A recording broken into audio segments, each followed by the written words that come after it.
एक बार एक शिकारी जंगल में शिकार करने के लिए गया। बहुत प्रयास करने के बाद उसने जाल में एक बाज को पकड़ लिया। शिकारी जब बाज को लेकर जाने लगा, तब रास्ते में बाज ने शिकारी से कहा, तुम मुझे लेकर क्यों जा रहे हो? शिकारी बोला, मैं तुम्हें मारकर खाने के लिए ले जा रहा हूँ। बाज ने सोचा कि अब तो मेरी मृत्यु निश्चित है। वह कुछ देर यूं ही शांत रहा और फिर कुछ सोचकर बोला, देखो, मुझे जितना जीवन जीना था मैंने जी लिया और अब मेरा मरना निश्चित है। लेकिन मरने से पहले मेरी एक आखिरी इच्छा है। बताओ अपनी इच्छा, शिकारी ने उत्सुकता से पूछा। बाज ने बताना शुरू किया, मरने से पहले मैं तुम्हें दो सीख देना चाहता हूँ। इसे तुम ध्यान से सुनना और सदा याद रखना। पहली सीख तो ये कि किसी की बातों का बिना प्रमाण, बिना सोचे समझे विश्वास मत करना। और दूसरी ये कि यदि तुम्हारे साथ कुछ बुरा हो या तुम्हारे हाथ से कुछ छूट जाए तो उसके लिए कभी दुखी मत होना। शिकारी ने बाज की बात सुनी और अपने रास्ते आगे बढ़ने लगा। कुछ समय बाद बाज ने शिकारी से कहा, शिकारी, एक बात बताओ, अगर मैं तुम्हें कुछ ऐसा दे दूं जिससे तुम रातों रात अमीर बन जाओ तो क्या तुम मुझे आज़ाद कर दोगे? शिकारी फौरन रुका और बोला, क्या है वो चीज़, जल्दी बताओ। बाज बोला, दरअसल बहुत पहले मुझे राजमहल के करीब एक हीरा मिला था जिसे उठाकर मैंने एक गुप्त स्थान पर रख दिया था। अगर आज मैं मर जाऊंगा तो वो हीरा ऐसे ही बेकार चला जाएगा। इसलिए मैंने सोचा कि अगर तुम उसके बदले मुझे छोड़ दो तो मेरी जान भी बच जाएगी और तुम्हारी गरीबी भी हमेशा के लिए मिट जाएगी। यह सुनते ही शिकारी ने बिना कुछ सोचे समझे बाज को आज़ाद कर दिया और उससे हीरा लाने को कहा। बाज तुरंत उड़कर पेड़ की ऊंची शाखा पर जा बैठा और बोला, कुछ देर पहले ही मैंने तुम्हें एक सीख दी थी कि किसी की भी बातों का तुरंत विश्वास मत करना, लेकिन तुमने उस सीख का पालन नहीं किया। दरअसल मेरे पास कोई हीरा नहीं है और अब मैं आज़ाद हूँ। यह सुनते ही शिकारी मायूस हो पछताने लगा। तभी बाज फिर बोला, तुम मेरी दूसरी सीख भूल गए कि अगर कुछ तुम्हारे साथ बुरा हो जाए तो तुम उसके लिए कभी पछतावा मत करना। दोस्तों, इस कहानी से हमें ये सीख मिलती है कि हमें किसी अनजान व्यक्ति पर आसानी से विश्वास नहीं करना चाहिए और किसी प्रकार का नुकसान होने या असफलता मिलने पर दुखी नहीं होना चाहिए, बल्कि उस बात से सीख लेकर के भविष्य में सतर्क रहना चाहिए। दूसरी कहानी है बुद्धिमान साधु। किसी राजमहल के द्वार पर एक साधु आया और द्वारपाल से बोला कि भीतर जाकर राजा से कहो कि उनका भाई आया है। द्वारपाल ने समझा कि शायद ये कोई दूर के रिश्ते में राजा का भाई हो जो संन्यास लेकर साधुओं की तरह रह रहा हो। सूचना मिलने पर राजा मुस्कुराया और साधु को भीतर बुलाकर अपने पास बैठा लिया। साधु ने पूछा, कहो अनुज, क्या हालचाल है तुम्हारे? मैं ठीक हूँ, आप कैसे हैं भैया? राजा बोला। साधु ने कहा, जिस महल में मैं रहता था वह पुराना और जर्जर हो गया है, कभी भी टूट कर गिर सकता है। मेरे 32 नौकर भी थे, वह भी एक एक करके चले गए।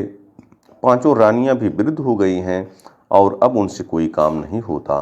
यह सुनकर राजा ने साधु को 10 सोने के सिक्के देने का आदेश दिया।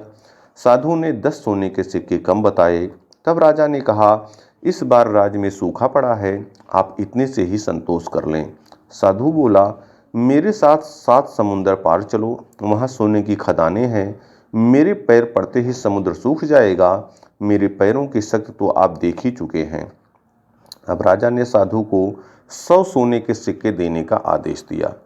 साधु के जाने के बाद मंत्रियों ने आश्चर्य से पूछा, क्षमा कीजिए राजन, लेकिन जहाँ तक हम जानते हैं आपका कोई बड़ा भाई नहीं है, फिर आपने इस ठग को इतना इनाम क्यों दिया? राजा ने समझाया, देखो, भाग्य के 2 पहलू होते हैं, राजा और रंग। इस नाते उसने मुझे भाई कहा। जर्जर महल से उसका आज से उसके बूढ़े शरीर से था। 32 नौकर उसके दांत थे और 5 वृद्ध रानियां इसकी 5 इंद्रियां हैं।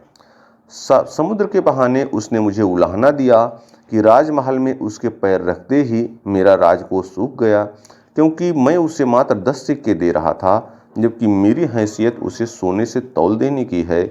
इसलिए उसकी बुद्धिमानी से प्रसन्न होकर मैंने उसे 100 सिक्के दिए और कल से मैं उसे अपना सलाहकार नियुक्त करूंगा। दोस्तों, इस कहानी से हमें यह सीख मिलती है कि किसी भी व्यक्ति के बाहरी रंग रूप से उसकी बुद्धिमत्ता का अंदाजा नहीं लगाया जा सकता। इसलिए हमें सिर्फ इसलिए कि किसी ने खराब कपड़े पहने हैं या वो देखने में अच्छा नहीं है, उसके बारे में गलत विचार नहीं बनाने चाहिए। और तीसरी कहानी है मेहनत का महत्व। राहुल एक समझदार लड़का था, लेकिन वह पढ़ाई के मामले में हमेशा मेहनत करने से बचता था। एक बार जब उसका पसंदीदा कप टूट गया तो माँ ने उसे बाजार से खुद जाकर एक अच्छा कप लाने को कहा।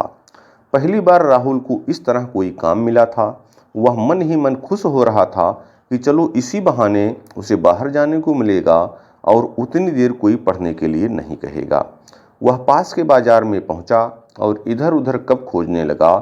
वह जो भी कप उठाता उसमें कोई ना कोई कमी होती, कोई कमज़ोर होता तो किसी की डिजाइन अच्छी नहीं होती। काफ़ी खोजने पर भी उसे कोई अच्छा कप नहीं दिखाई दिया और वो मायूस होकर लौटने लगा। तभी उसकी नज़र सामने की दुकान में रखे एक लाल रंग के कप पे जा टिकी। उसकी चमक और खूबसूरती देख राहुल खुश हो गया और झट से दुकानदार से वो कप हाथ में लेकर के देखने लगा। कप वाकई में बहुत अच्छा था। उसकी मजबूती, उसकी चमक, उसके शानदार डिजाइन, हर चीज़ परफेक्ट थी। राहुल ने वो कप खरीद लिया और घर चला गया। रात को भी वो कप अपने साथ लेकर के बिस्तर पर लेट गया और देखते देखते उसे नींद आ गई। वह गहरी नींद में सो रहा था कि तभी उसे एक आवाज़ सुनाई दी, राहुल राहुल। राहुल ने देखा कि वो कप उससे बातें कर रहा है। कप, मैं जानता हूँ कि मैं तुम्हें बहुत पसंद हूँ, पर क्या तुम जानते हो कि मैं पहले ऐसा नहीं था? राहुल, नहीं, मुझे नहीं पता। तुम ही बताओ कि पहले तुम कैसे थे? कप, एक समय था जब मैं मामूली लाल मिट्टी हुआ करता था। फिर एक दिन मेरा मास्टर मुझे अपने साथ ले गया। उसने मुझे ज़मीन पर पटक दिया और मेरे ऊपर पानी डालकर अपने हाथों से मुझे मिलाने लगा। मैं चिल्लाया कि अब बस करो, लेकिन वो कहता रहा, अभी अभी अभी। और बहुत मैंने कष्ट सहे। जब वो रुका तो मुझे लगा कि बस अब तो जो होना था हो गया। अब मैं पहले से काफ़ी अच्छी स्थिति में हूँ। लेकिन ये क्या? उसने मुझे उठाकर एक घूमते हुए चक्की पे फेंक दिया। वह चक्का इतना तेजी से नाच रहा था कि मेरा तो सर ही चकरा गया। मैं चिल्लाता रहा, अब बस बस, लेकिन मास्टर कहता, अभी और अभी और अभी और वो अपने हाथ और डंडे से मुझे आकार देता रहा जब तक कि मैं एक कप के शेप में नहीं आ गया। खैर, सच कहूँ तो पहले तो मुझे बुरा लग रहा था, लेकिन अब मैं खुश था कि चलो इतने कष्ट सहकर ही सही, अब मैं अपने जीवन में कुछ बन गया हूँ। वरना उस लाल मिट्टी के रूप में मेरा कोई मूल्य नहीं था। लेकिन मैं गलत था, अभी तो और कष्ट सहने बाकी थे।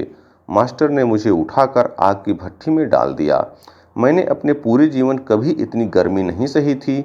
लगा मानो मैं वहीं जलकर भस्म हो जाऊंगा। मैं एक बार फिर चिल्लाया, नहीं नहीं, मुझे बाहर निकालो, अब बस करो बस करो। लेकिन मास्टर फिर बोला, अभी और अभी और कुछ देर बाद मुझे भट्टी से बाहर निकाल दिया गया। अब मैं अपने आप को देखकर हैरान था। मेरी ताकत कई गुना बढ़ गई थी। मेरी मजबूती देखकर मास्टर भी खुश था। उन्होंने मुझे फौरन रगने के लिए भेज दिया और मैं अपने इस शानदार रूप में आ गया। सचमुच उस दिन मुझे खुद पर इतना गर्व हो रहा था जितना पहले कभी नहीं हुआ। हाँ, ये भी सच है कि उससे पहले मैंने कभी इतनी मेहनत नहीं की थी, इतने कष्ट नहीं सहे थे। लेकिन आज जब मैं अपने आप को देखता हूँ तो मुझे लगता है कि मेरा संघर्ष, मेरी मेहनत बेकार नहीं गई। आज मैं सर ऊंचा उठाकर चल सकता हूँ। आज मैं कह सकता हूँ कि दुनिया के सबसे अच्छे कपों में से एक हूँ। राहुल सारी बातें ध्यान से सुन रहा था और जैसे ही कप ने अपनी बात पूरी की, उसकी आंख खुल गई। आज सपने में ही सही, राहुल मेहनत का महत्व समझ गया था। उसने मन ही मन निश्चय किया कि अब वो कभी मेहनत से जी नहीं चुराएगा और अपने टीचर्स और पेरेंट्स के कहे अनुसार मन लगाकर पढ़ेगा और कड़ी मेहनत करेगा। दोस्तों, इस कहानी से हमें कड़ी मेहनत करने की सीख मिलती है। फिर चाहे वो पढ़ाई हो या खेल हो या कोई और चीज़। आपने सुना भी होगा कि कड़ी मेहनत का कोई विकल्प नहीं है। इसलिए अगर आप अपने लाइफ में सक्सेसफुल होना चाहते हैं तो कभी भी हार्ड वर्क से पीछे मत हटें। याद रखिए, जितना बड़ा संघर्ष होगा, जीत उतनी ही शानदार होगी। दोस्तों ऐसी अन्य कहानियाँ भी हमारे इस चैनल पे अपलोड हैं, जिनको सुन करके, देख करके आप अपने जीवन के लिए एक रास्ता प्राप्त कर सकते हैं और जीवन में सफलता प्राप्त कर सकते हैं। बहुत बहुत धन्यवाद।